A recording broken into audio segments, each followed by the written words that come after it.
আলাইকুম রহমতুল্লাহ ওবরাকাতুহু। প্রিয় দর্শক, আজকে 2 এপ্রিল 2024-এ আমরা সন্ধ্যার সময়তে ইফতার করার জন্য ইফতারির সরঞ্জাম নিয়ে বসে গিয়েছি। ইফতারির সরঞ্জামও চলে এসেছে।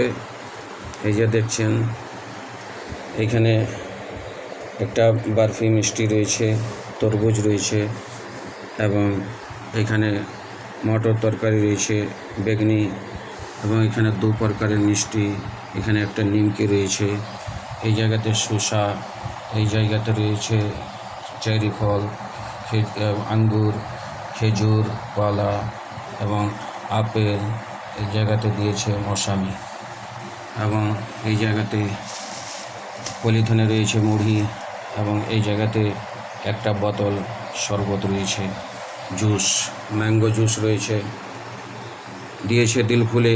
আল্লাহ তাআলা এই ইফতার করার সরঞ্জামকে যেন সাদরে গ্রহণ করে। আমিন সুম্মা আমিন বিজাহি সাইয়্যিদুল মুরসালিন। আল্লাহ তাআলা সকলের কে যেন ভালো রাখে। আমরা নিজের জন্য এবং সকল মুমিন চালু ছিল মাই আমরা নিজের জন্য এবং সকল মুমিন মুসলমানের জন্য দোয়া করব। আল্লাহ তাআলা সকলকে যেন সুস্থ এবং সবল রাখে, ভালো রাখে।